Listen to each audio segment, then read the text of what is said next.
registramos que a estética, como área própria e específica e autônoma do saber filosófico, ou, se preferirmos, de investigações filosóficas, se forma e se consolida na filosofia moderna.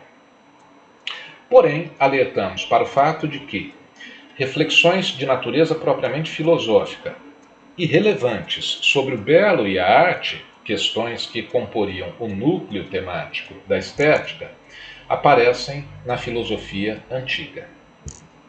Os primeiros registros metódicos de considerações filosóficas sobre o belo e a arte são encontrados nos textos do filósofo Platão. Entretanto, é importante que se diga que, caso nós façamos uma apresentação direta do belo e da arte, tal e qual são pensados pelo filósofo Platão, talvez para aqueles e aquelas que não têm uma noção prévia da proposta filosófica platônica, bem como do seu desenvolvimento, fique algo vazio, fique algo pouco compreensível. Nesse sentido, neste vídeo, nós trataremos em linhas gerais da filosofia de Platão. Podemos dividi-lo em dois momentos ou duas etapas. Uma primeira, contextualizando o momento histórico da filosofia em que se delineia a filosofia de Platão, e uma segunda etapa com a apresentação em linhas básicas da chamada teoria das ideias ou formas platônicas.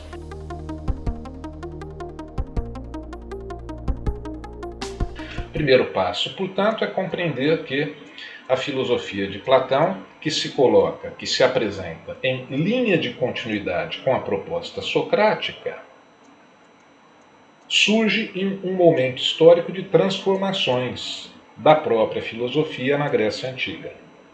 Com calma, vejamos. Sabemos que no século VI a filosofia surge como proposta de conhecimento racional do mundo, do cosmos, da physis. Os chamados pré-socráticos, os primeiros filósofos, dedicavam-se à pesquisa sobre a formação, a ordenação do cosmos, do mundo natural. Nesses termos é que costumamos definir a filosofia pré-socrática como uma filosofia cosmológica. No século V, antes da era cristã, verifica-se uma mudança significativa. Trata-se daquilo que historiadores da filosofia denominam de conversão temática da filosofia para as questões antropológicas. Quer dizer, para as questões que dizem respeito diretamente ao ser humano, à humanidade. Então, vejam, em um primeiro momento, no seu surgimento, a filosofia é, sobretudo, cosmologia. No interior da cosmologia, claro, a humanidade, porém, sem nenhum destaque, sem nenhuma especificidade na sua consideração filosófica.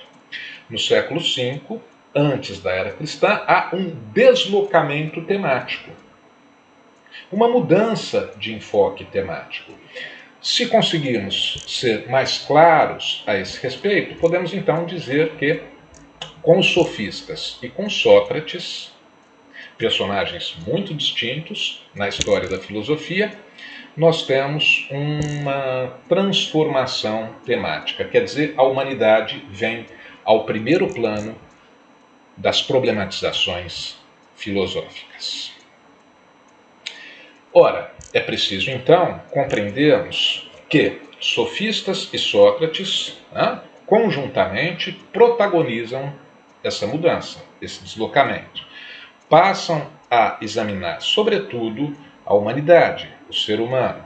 E, a partir disso, há uma matriz para o surgimento de novas áreas da filosofia, como, por exemplo, a política, a ética, em sentido mais abrangente, a própria antropologia filosófica. Neste momento, é necessário que nós demarquemos, em seus pontos fundamentais, as distinções entre sofistas e Sócrates. Pois é, juntos, repito, com a paciência de vocês, eles promovem uma modificação. A filosofia, pelo menos temporariamente, abandona as preocupações de ordem cosmológica e se preocupa centralmente com os seres humanos. Estabelece questões sobre os seres humanos. Entretanto, sofistas como Protágoras de Abdera, como Gorgias de Leontino, sofistas e Sócrates se diferenciam nas suas posturas. E aqui eu já faço uma observação importante. Durante muito tempo, os sofistas foram menosprezados na história da filosofia. Foram descartados, foram marginalizados, apresentados até mesmo nos manuais de filosofia como antifilósofos, como adversários da filosofia. Isso se explica, em larga medida, pela forma como foram apresentados por Sócrates e Platão.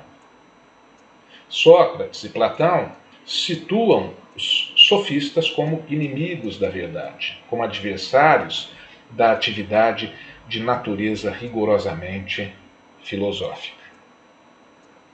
Em tempos mais recentes, do ponto de vista histórico, a importância dos sofistas e as suas contribuições para a filosofia são resgatadas. Dito isso, voltemos ao ponto e vamos compreender o seguinte: os sofistas eram pedagogos da democracia ateniense.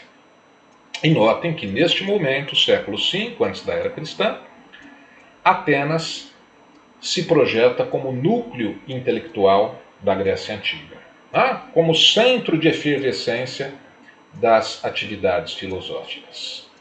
Qual era exatamente essa atividade pedagógica exercida pelos sofistas?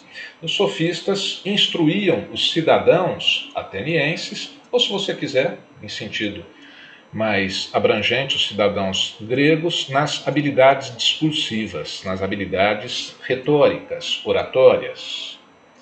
Vale dizer que a vida política, a vida da polis grega, era marcada, sobretudo, por uma atuação dos cidadãos nas assembleias.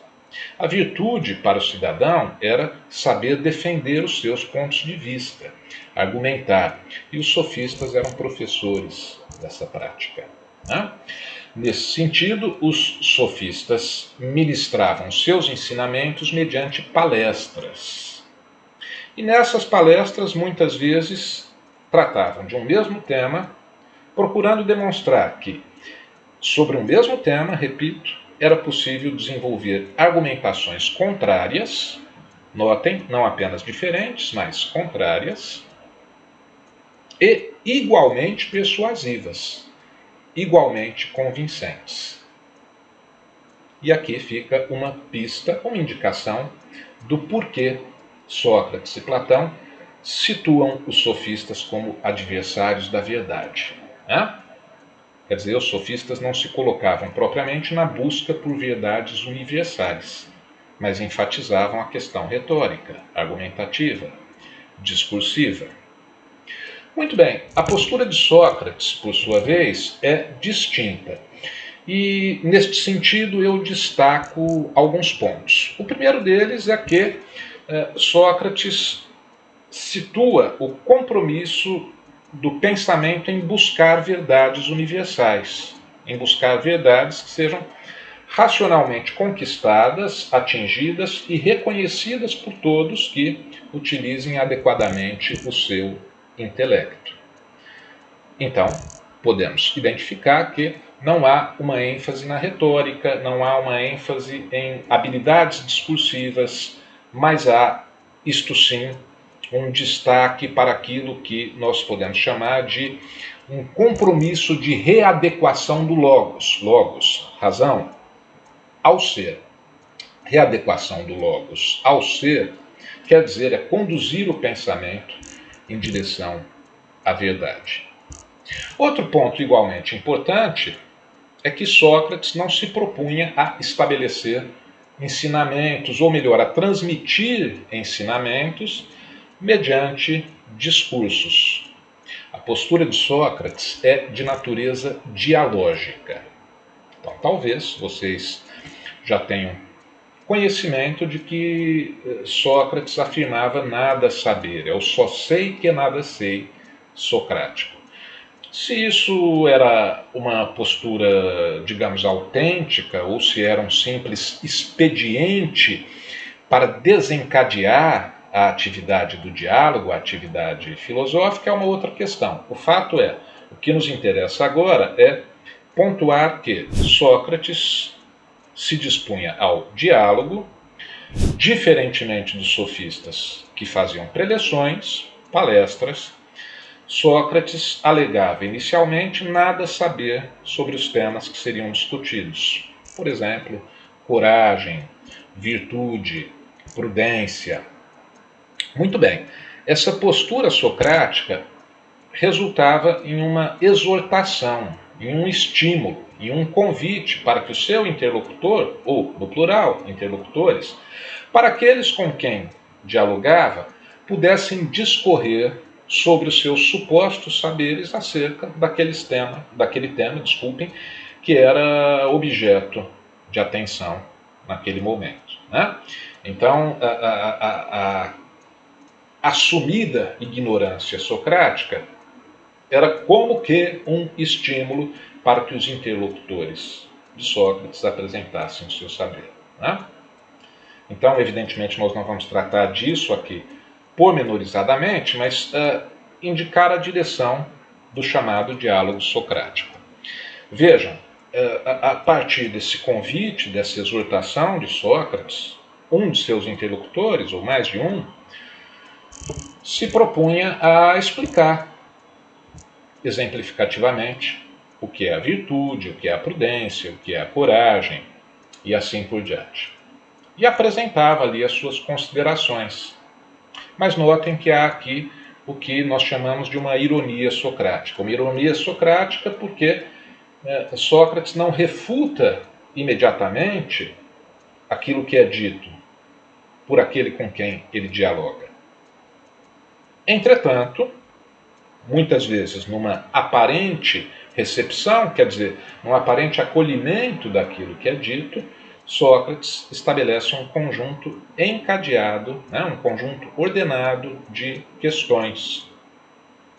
Essas questões elas mobilizam a continuidade do diálogo.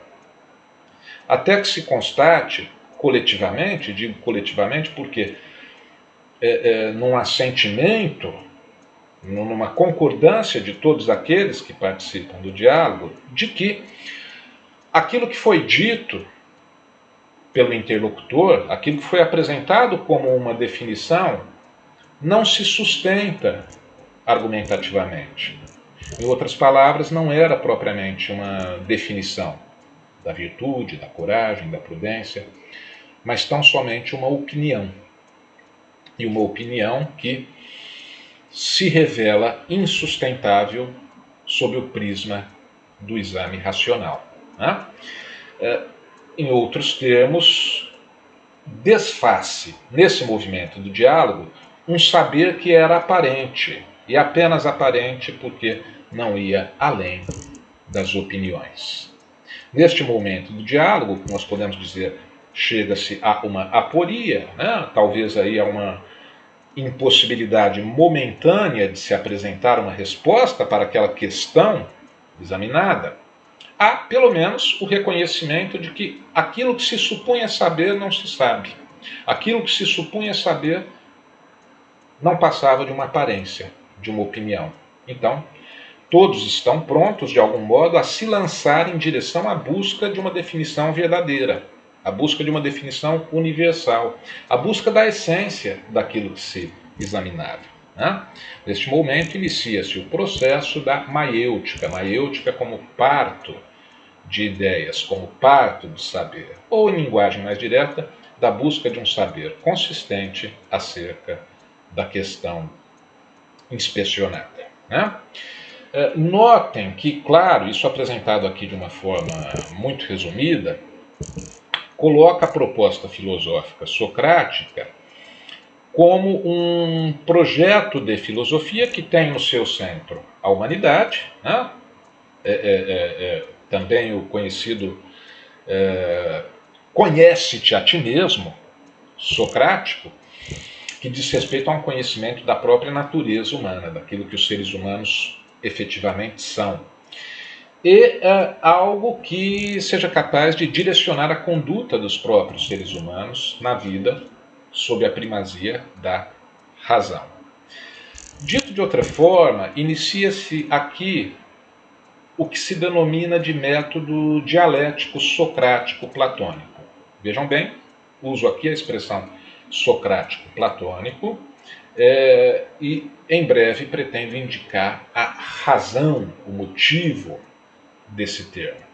Mas voltemos ao ponto, esse método dialético, que também será mencionado apenas indicativamente, pretende fazer um percurso que é muito difícil, um percurso que é muito complexo, um percurso em direção ao conhecimento, né? Um percurso que procure ultrapassar o nível das aparências, o nível da multiplicidade de opiniões, gradualmente conquistando o conhecimento do ser das coisas, gradualmente conquistando a definição racional das essências. Tá?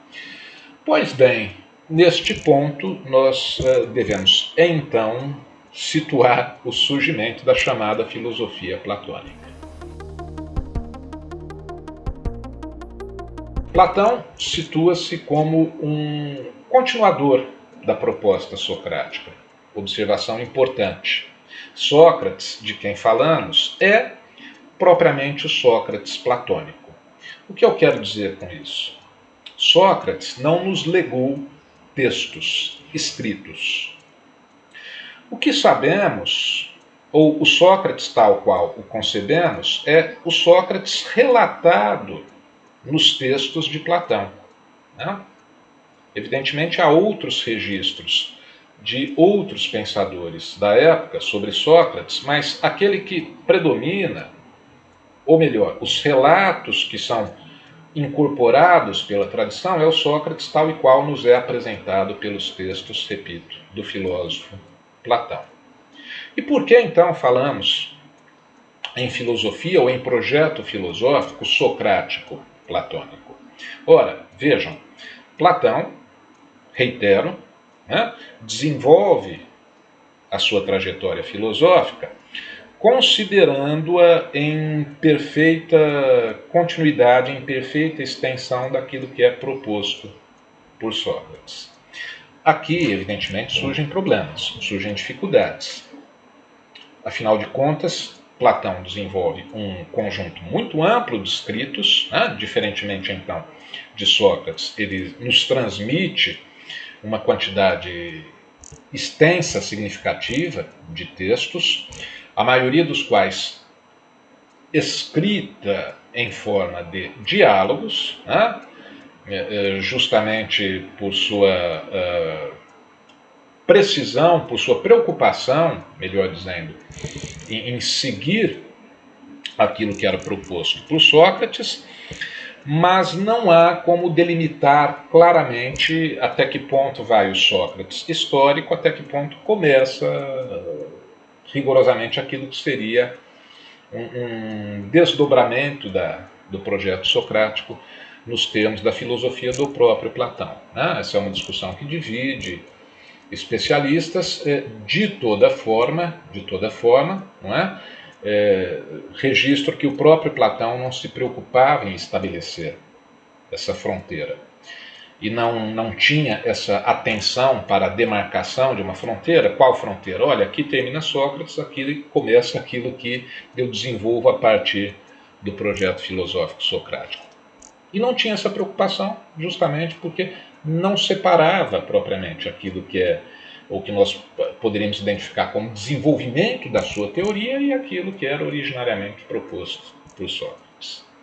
De toda forma, prevalece aí o entendimento de que a chamada teoria das ideias ou das formas de Platão é algo específico da filosofia platônica, né, ainda que se considere em continuidade com o chamado projeto filosófico socrático. Teoria das ideias ou formas. É necessário, então, que nós nos aproximemos, que nós tenhamos, pelo menos, repito, uma noção básica de que se trata. Porque, afinal, essa expressão designa o conjunto da filosofia de Platão. E somente ao nos situarmos no conjunto dessa filosofia de Platão, teremos as condições adequadas, propícias, oportunas, para localizarmos o belo e a arte. Teoria das ideias ou formas platônicas.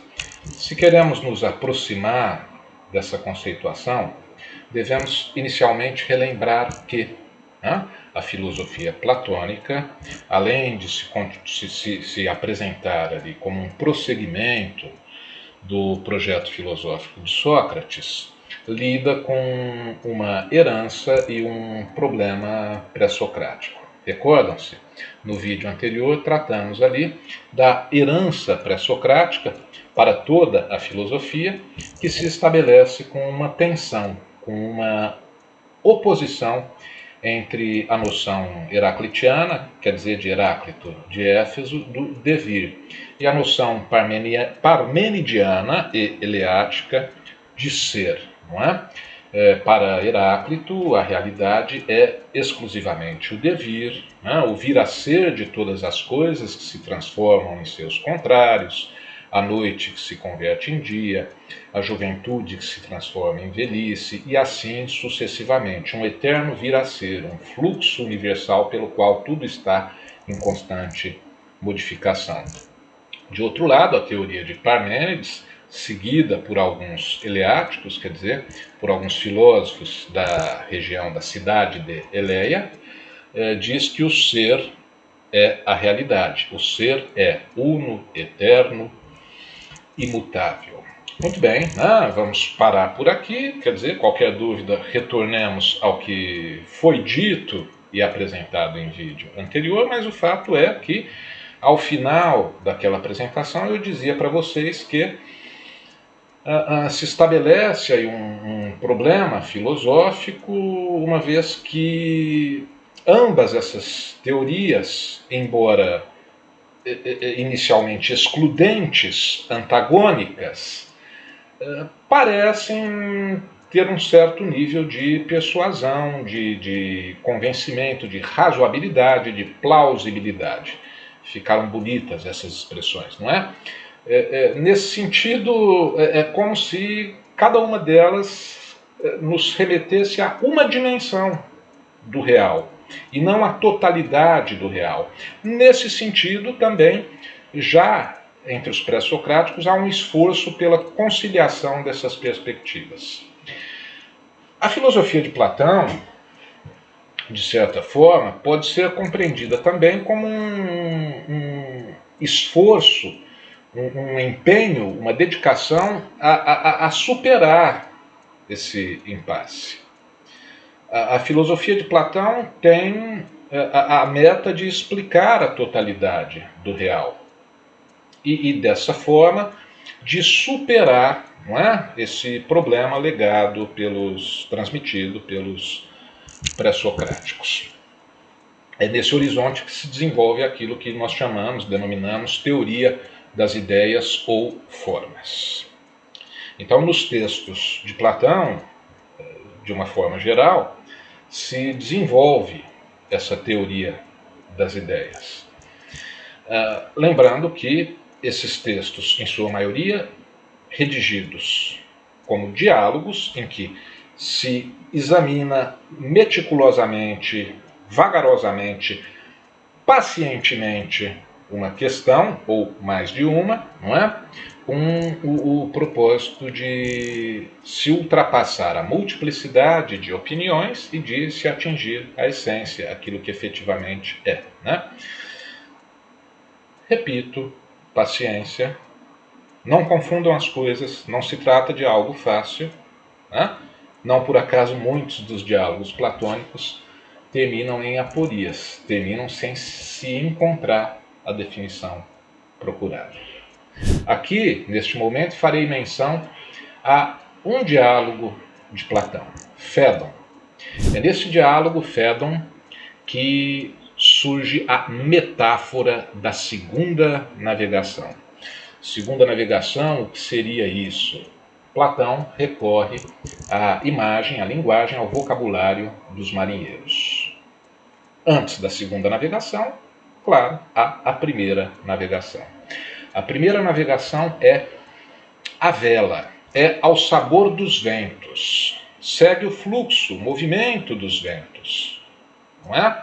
Está, de alguma forma, submetida àquilo que é ditado pelo campo sensível. Se os ventos cessam, aí está o limite dessa primeira navegação. A segunda navegação exige uma dedicação metódica, exige profunda concentração, ou, em linguagem mais clara, um esforço, porque a segunda navegação é empreendida a remos, né? Primeira navegação à vela, né? Submetida e, podemos dizer, aos fluxos da natureza, e uma segunda navegação que vai além, uma segunda navegação que consiste no esforço dos remos. Claro, são metáforas, são alegorias, o que Platão quer nos dizer com isso? Platão, no Fédon, indica que a filosofia pré-socrática seria uma espécie de navegação à vela, uma navegação conduzida pelos ventos, e que, portanto, não foi capaz de superar as aparências, de superar o sensível. Sensível, por ora, compreendamos como aquilo que nos é recepcionado pelos sentidos, aquilo que diz respeito mais especificamente ao mundo físico da natureza, não é? Aquilo que ouvimos, aquilo que tocamos, aquilo que nos chega pelo olfato e assim por diante. O sensível remete à camada do mundo físico. A filosofia pré-socrática, segundo Platão, ou o que ele chamava de filosofia naturalista, permaneceu, metaforicamente, alegoricamente, como uma primeira navegação, a vela. Seria necessário, então, uma segunda navegação, que é o que Sócrates, personagem de Platão no diálogo Fédon, propõe. A segunda navegação é um exercício cuidadoso e paciente da razão. E esse exercício cuidadoso e paciente da razão pretende ultrapassar as aparências em direção às essências. Pretende ultrapassar o sensível em direção ao suprassensível, poderíamos dizer, ao metafísico, ao ontológico, suprassensível, aquilo que está além do mundo físico. Porque é além do mundo físico que nós encontramos aquilo que é imutável, que nós encontramos os seres em si, que nós encontramos os princípios explicativos da totalidade do real. Esses princípios explicativos da totalidade do real concernem as conhecidas ou intituladas ideias platônicas. Neste momento, talvez antes de avançarmos, seja interessante nós buscarmos um exemplo, dentre os muitos possíveis na filosofia platônica. E é no próprio diálogo Fédon. E, não por acaso, esse exemplo concerne a beleza, ou, se vocês preferirem, a ideia de belo. Opa, então finalmente vamos tratar detidamente do belo na filosofia platônica? Controlem a ansiedade, ainda não, né? Mas, claro, há aqui uma primeira apresentação, né? Então, vejamos. Sócrates, no Fédon, diz o seguinte: examina, pois, com cuidado, se estás de acordo, como eu, com o que se deduz dessa teoria. Para mim é evidente. Quando além do belo em si, existe um outro belo. Este é belo porque participa daquele, apenas por isso e por nenhuma outra causa. O mesmo afirmo a propósito de tudo mais. Reconheces isto como causa? Então vejamos com calma, né? Quer dizer, o que está sendo dito por Sócrates nesse momento? Veja, se há coisas belas no mundo, né? Se há pessoas belas, se há paisagens belas, se há mares belos, montanhas belos, coisas belas no mundo, é porque, além disso que está no plano sensível, no plano físico, além daquilo que nós recepcionamos com os nossos sentidos corporais, há o belo em si. E esse belo em si é imutável, é permanente, é eterno. Coisas belas deixam de ser belas com o tempo. Coisas belas deixam de existir com o tempo. Por quê? As coisas belas do mundo sensível são corruptíveis, surgem, se desenvolvem, se desfazem, se corrompem, desaparecem. O belo em si, bastante atenção agora, o belo como ideia é permanente, é em si, é imutável. Mais do que isso, as coisas belas do mundo, nas suas imperfeições, são derivadas do belo em si. São como que cópias, reproduções imperfeitas, participam da ideia de beleza. As coisas belas do mundo são belas? Sim, porém de uma beleza imperfeita, de uma beleza inferior. E elas procedem, derivam da ideia do belo em si. O belo em si é a causa das coisas belas no plano sensível. Notem que no final do trecho lido, Sócrates ainda diz: isso vale para tudo o que há. Né? Então o belo aqui é somente um exemplo. Né? Digamos o seguinte: todos os seres humanos do mundo físico são, de alguma forma, reproduções imperfeitas da ideia de humanidade. Todas as montanhas do mundo são reproduções imperfeitas da ideia de montanha. Todos os seres vivos do mundo são reproduções das ideias dessas espécies, e assim sucessivamente. Não é? E aqui, neste ponto, talvez seja necessário, talvez, é necessário nós pontuarmos esse significado de ideia no vocabulário filosófico platônico. Não façamos confusão. Na cultura e mesmo na filosofia moderna e contemporânea, nós significamos o termo ideia como uma produção mental ou como uma criação intelectual dos seres humanos. Né? Algo como, vejam, tive uma ideia genial, tive uma ideia brilhante, eu sou demais. Quer dizer, supõe-se que seja algo produzido pelos seres humanos. Não é este o sentido do termo ideia na filosofia platônica. Tá? A ideia na filosofia platônica diz respeito aos seres em si, imutáveis, eternos, perfeitos. Vejam, a ideia de belo é o belo em si. Algo que não podemos tocar com as mãos, algo que não podemos alcançar com os olhos, com os sentidos corporais, mas unicamente com o intelecto ou com aquilo que Platão designaria como a faculdade racional da alma humana. A ideia de cavalo, que está para além da multiplicidade de cavalos existentes no devir, é em si.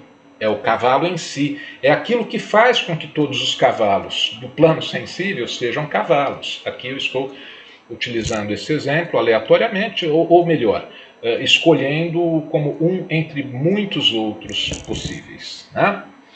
Então, por essa razão, até para que não se faça essa confusão, muitos vão preferir, em vez de teoria das ideias, falar em teoria das formas, daquilo que as coisas são em si. Né? Dito isso, é importante, então, nós apresentamos uma primeira definição, uma definição básica daquilo que é a teoria das ideias de Platão. Notem, para aqueles e aquelas que estão chegando agora em Platão, talvez seja um pouco mais delicado, mas creio que podemos avançar, né?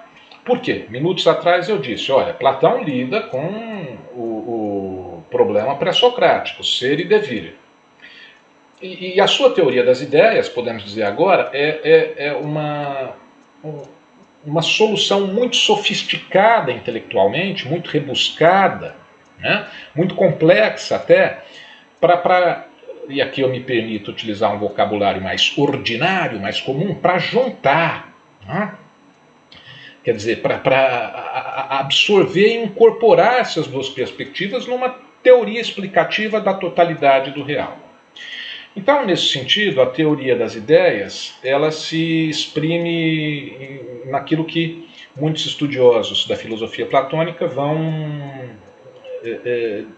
intitular como um dualismo ontológico. O que seria esse dualismo ontológico? É a concepção segundo a qual a realidade, né, ela possui duas dimensões, mas notem, essas duas dimensões são diferentes e hierarquizadas. Diferentes e hierarquizadas, acrescento aqui, articuladas, né? Então há uma dimensão originária, uma dimensão eterna, que é a dimensão das ideias ou formas. Já tratei aqui dos termos, prosseguirei falando em ideias. O que é essa dimensão das ideias? É para onde nos conduz a chamada segunda navegação. É a essência dos seres. É uma dimensão inteligível. Se é inteligível, nós só podemos acessá-la com a inteligência e não com os sentidos corporais. É uma dimensão dos seres em si.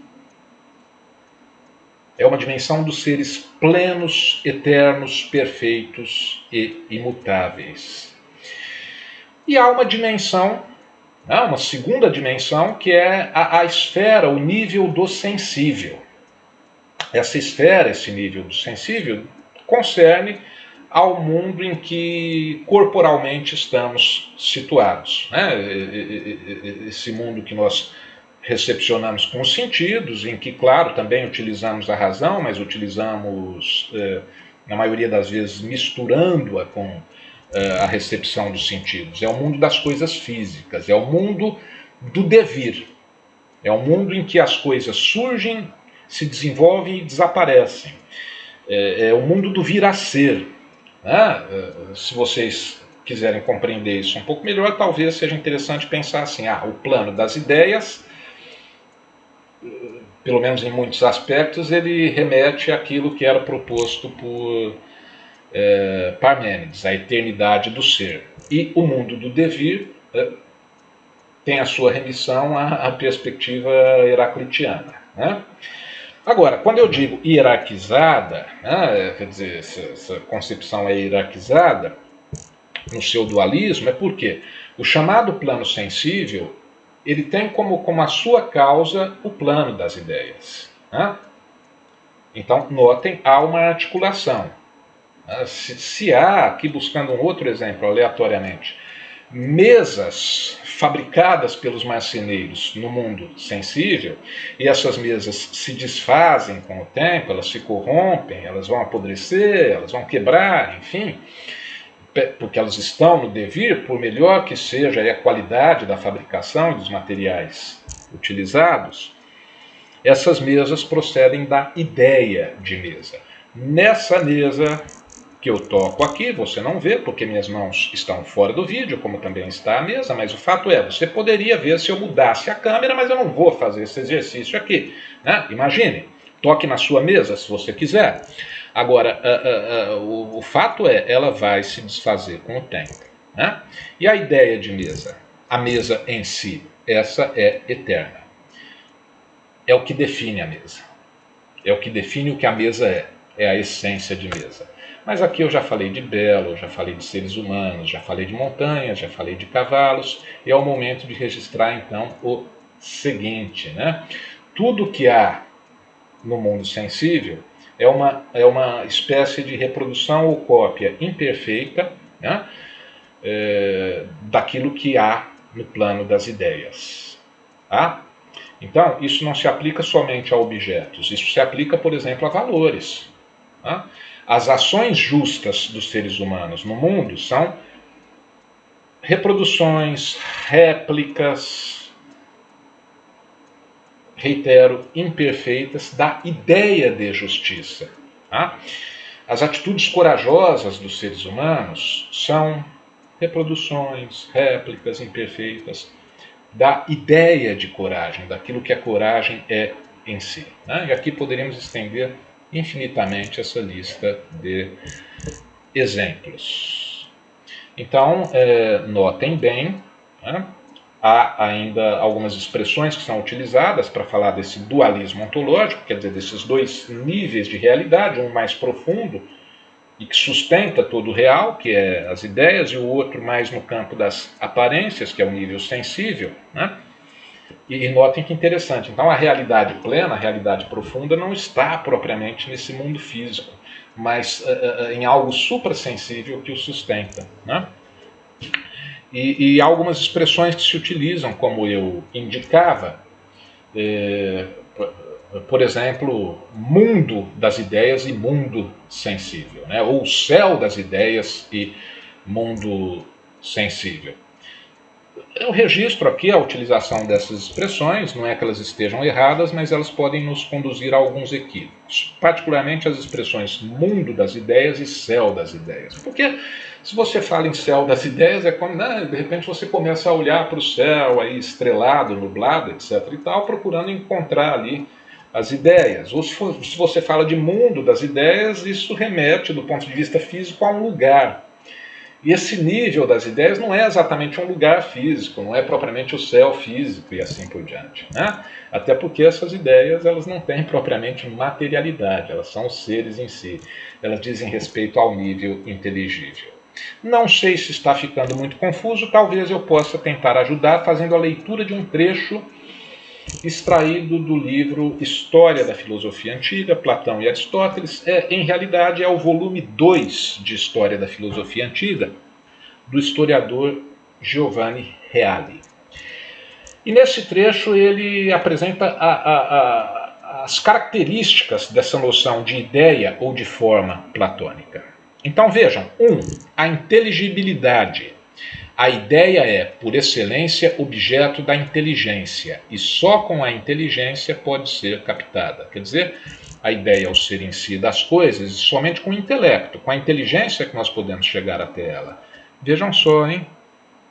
Aqui eu já deixo uma questão. Para Platão, então, nós podemos alcançar plenamente o belo com os sentidos, ou somente com o intelecto? 2. A incorporeidade. A ideia pertence a uma dimensão totalmente diversa do mundo corpóreo sensível. Ora, vejam só, né? É o que eu disse, a ideia não está num lugar à medida que ela não é um objeto do ponto de vista físico, ela é incorpórea, é uma dimensão muito diversa do mundo físico, daquela dimensão que encontramos com a nossa sensibilidade, com os sentidos do corpo. 3. O ser no sentido pleno. Quer dizer, as ideias são o ser que é verdadeiramente, perfeitamente, eterno em si. Né? Diferentemente das suas reproduções no mundo sensível, que são cópias fragilizadas, enfraquecidas, submersas aí nesse fluxo do devir. 4. A imutabilidade. As ideias são imunes a todo tipo de mudança, e não só ao nascer e ao perecer. As ideias são em si, são perfeitas e então são imutáveis. A ideia de bem é perfeita, plena, imutável. Não se modifica com o tempo porque sequer está sujeita ao fluxo temporal. Né? Coisas boas, pessoas boas no mundo podem deixar de ser, estão no campo do devir. 5. A perseidade. As ideias são em si por si, isto é, absolutamente verdadeiras. Quer dizer, a perseidade diz respeito àquilo que é por si mesmo, aquilo que tem uma realidade objetiva. Cuidado, hein? O objetivo aqui não é o que diz respeito a objetos do ponto de vista físico. Façam-me o favor, acho que já esclareci isso. A objetividade aqui diz respeito ao fato de que as ideias existem por si mesmas. mesmo que nós, seres humanos, não utilizemos adequadamente o nosso intelecto portanto, não alcancemos essas ideias, elas existem antes das nossas próprias existências como seres humanos, porque são eternas. E ponto 6, a unidade, cada uma delas, cada ideia é uma unidade e unifica a multiplicidade das coisas que dela participam. Esse ponto também é importante porque a ideia de algo diz respeito àquilo que é universal. A ideia de ser humano diz respeito àquilo que está no núcleo, está presente em todos os seres humanos individuais que existem. Né? A ideia de beleza diz respeito ao universal da beleza, né? Aquilo que faz com que a beleza seja tal qual é e que unifica a multiplicidade de seres no mundo à medida que esses seres, em diferentes graus, em diferentes níveis, participam da ideia de beleza, né? Então penso que com isso nós nos aproximamos aí, claro, em um plano aí muito básico, muito introdutório, daquilo que, portanto, Platão define como a sua teoria das ideias, né? Neste ponto, talvez seja interessante demarcar o seguinte, né? Para Platão, aliás, eu vou aqui jogar duas questões que na sequência eu mesmo gentilmente procurarei responder para vocês. A primeira delas é o seguinte: qual nível é real? O nível das ideias ou o nível sensível? Né? A segunda questão: o conhecimento pleno é o conhecimento do nível sensível ou é o conhecimento do nível das ideias? Então vejamos aí a primeira pergunta. A primeira pergunta ela está mal colocada, né? Claro, foi intencional da minha parte, porque quando eu digo, olha, qual nível é real, o das ideias ou o sensível, é uma pergunta mal feita, mal elaborada, porque os dois níveis são reais, né? É claro, o mundo físico, ele é real. O nível das ideias é real. Porém, entretanto, todavia, não obstante, há aqui sim, né? O nível superior, pleno de realidade, é o nível das ideias. O nível inferior, né, poderíamos até dizer superficial da realidade, a camada de superfície da realidade é o plano físico, que deriva das ideias. É o plano do devir. Né? Para aqueles que já conhecem um pouco, pelo menos de Platão, no seu diálogo intitulado A República, há a chamada alegoria da caverna, em que isso é simbolicamente ali indicado pela alegoria. Não vou falar dela aqui, né, porque esse vídeo ele já está ficando longo demais, eu me empolguei e tal, mas quem quiser que vá atrás ali no diálogo A República de Platão. Mas voltando ao ponto, então a pergunta poderia ser reformulada assim, né? Como se constitui a realidade, a totalidade do real, segundo a filosofia de Platão? Essa totalidade do real ela é sustentada no plano das ideias, pelo plano das ideias, do qual se origina o plano sensível.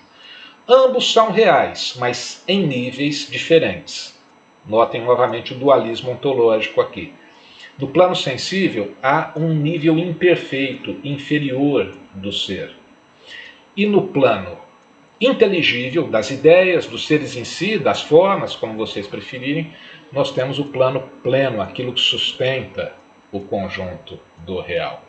Muito bem, dito isso, penso que podemos passar aqui ao exame da segunda questão. A segunda questão é, o conhecimento pleno ele é o conhecimento do quê? Acho que foi mais ou menos nesses termos que eu coloquei, né? É o conhecimento do sensível ou o conhecimento do inteligível? Vocês já devem supor, é o conhecimento do inteligível, né? É o conhecimento das ideias, é o conhecimento daquilo que efetiva e plenamente é, e não daquilo que se transforma no devir. Então notem que quando eu falei da metáfora da segunda navegação como um grande esforço de passagem do sensível para o suprassensível, para o plano inteligível, já indicava esse movimento. Então, para Platão, e repito, não se trata de um processo simples, poucos e com muita dedicação atingiriam essa condição de filósofos, quer dizer, de conhecedores das ideias, né? Daqueles que elevam a faculdade racional da sua alma para as ideias, para um encontro, ou melhor, reencontro com os seres em si. Mas o fato é, o conhecimento ele tem, poderia dizer como meta final, o contato da faculdade racional da nossa alma com as ideias, com os seres em si. É quando nós encontramos racionalmente, né, em um processo de ascensão intelectual, as definições das coisas do mundo no plano das ideias. Isso se dá, evidentemente, com a faculdade racional da nossa alma, né? E aqui, para nós encaminharmos aí a finalização desse vídeo, o que nos importa também, de maneira ainda que meramente indicativa, descrever um pouco da concepção platônica de natureza humana, que aparece em diferentes textos, né? Mas que com mais atenção, de uma forma mais didática até, está ali no livro 4, ou capítulo 4 do Diálogo à República, por mim já mencionado. Então, segundo Platão, os seres humanos têm a sua alma composta por 3 faculdades, ou 3 inclinações, né? A inclinação apetitiva ou concupiscente, a inclinação colérica ou irascível e a inclinação racional, intelectual. Então, recapitulando, inclinação ou faculdade apetitiva, faculdade colérica e faculdade racional. A faculdade apetitiva diz respeito aos prazeres corporais, às sensações, né? É o que nos move para a busca de relações sensuais, na acepção mais ampla do termo, a busca por riquezas, né, pelos prazeres materiais e assim por diante. A inclinação colérica ela pode ser compreendida aí como uma inclinação à defesa e ao mesmo tempo à agressividade, né? Em uma linguagem contemporânea seria algo como um instinto de defesa e de agressividade que está presente em todos os seres humanos. E a inclinação racional, intelectual, é aquela que concerne ao cálculo, à medida, à ponderação, ao logos propriamente dito, né? E que nos move para a busca do conhecimento. Então, observem, tanto a inclinação apetitiva quanto a colérica formam o que seria o núcleo irracional da alma humana, né? E são diretamente pertencentes ao devir. Diretamente pertencentes ao devir.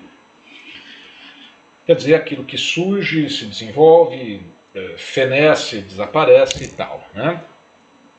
A faculdade racional da nossa alma, desculpem-me aqui a redundância, mas claro, esse é o núcleo racional da alma humana, segundo Platão, é da mesma natureza das ideias, né? A faculdade racional da nossa alma é eterna, correto? Ela não é, portanto, algo que pertence ao devir, mas é algo que, por sua origem, pertence ao plano das ideias, do inteligível. De modo que, claro, se nós queremos estabelecer uma vida autêntica, aqui eu não vou entrar nessas considerações, mas na República, Platão, a partir disso, desenvolve suas concepções éticas e políticas daquilo que ele entende ser filosoficamente uma sociedade justa, né? E de algum modo, os seres humanos devem buscar a primazia da razão, devem estabelecer o domínio de si, serem senhores de si racionalmente, quer dizer, estabelecer o domínio da razão sobre o núcleo irracional da sua alma, o apetite, a cólera. Do ponto de vista do conhecimento, aquele que consegue ultrapassar os sentidos e superar esse núcleo irracional da sua alma, caminha intelectualmente para o reencontro com as ideias. Por que reencontro? Porque, segundo Platão, a faculdade racional da alma é eterna, como são eternas as ideias. Ora, se essa faculdade racional da alma é eterna, antes da sua encarnação no corpo físico de cada um de nós, de cada um dos seres humanos, ela já estava em contato com as ideias, né? Então, por isso é que, gnosiologicamente, né, a palavra gnosiologia diz respeito a questões do conhecimento, ou em sentido mais livre, na discussão de teoria do conhecimento, se diz que, para Platão, o conhecimento é inato, quer dizer, todos nós já nascemos com o conhecimento na faculdade racional da nossa alma, né? Porque essa faculdade racional, antes de surgirmos fisicamente nesse mundo, já estava ali em contato com as ideias. Há uma identidade entre a faculdade racional da alma eterna e as ideias, os seres em si, imutáveis e eternos, né? Então trata-se de um reencontro porque, ora, nós nascemos digamos, com o saber, mas estamos mergulhados aí num mundo dos sentidos que nos confundem e tal. Então é preciso ir além dos sentidos, é preciso caminhar racionalmente para o suprassensível, digo novamente, um caminho aí muito difícil, muito complicado, muito complexo e tal, que possivelmente, segundo Platão, poucos atinjam e se tornem propriamente filósofos, né? Então, se eu falo em reencontro, é porque conhecimento para Platão, em verdade, é rememoração. Simplificadamente dizendo, conhecimento é recordação. Não digam que eu sou chato, tudo bem, eu sou mesmo, mas não é essa a questão. O ponto é, essa rememoração não é algo assim, vou deitar na minha cama agora e me esforçar para lembrar. Pô, tem um trajeto aí dialético difícil demais de ser cumprido. Segundo Platão, né, nós não trataremos disso aqui, mas apenas faço essa menção, né? É no encontro, nesse caminho difícil, complexo, etc. e tal, que nós reencontramos, se formos bem-sucedidos, as ideias, né? Os sentidos, quando muito, são suporte aí para essa rememoração, para esse reencontro. Feitas todas essas considerações, nós finalizamos esse vídeo então com algumas questões, né? Vou deixar aí para vocês algumas questões, das quais, algumas delas, nós trataremos já no próximo vídeo. O próximo vídeo tratará pontualmente do belo na filosofia platônica, tá? Então vejam, algumas questões.